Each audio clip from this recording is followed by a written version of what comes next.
Ano po kayang pwedeng natural na remedy na gamot para sa diarrhea?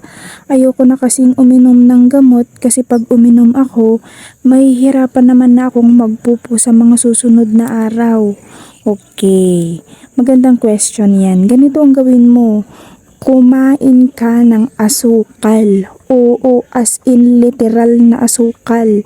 Isubo mo yung 1, 2 hanggang 3 kutsara ng asukal dahil ang asukal ang natural na cleansing natin sa mga bakterya sa ating colon.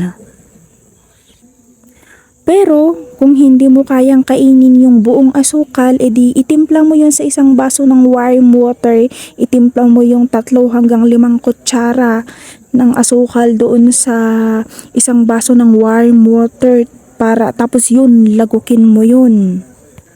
Tingnan mo, mabilis yung effect, mga oras lang naman yun.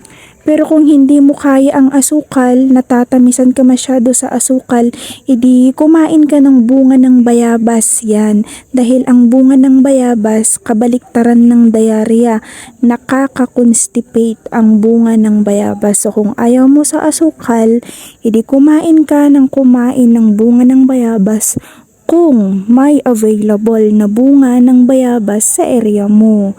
Okay?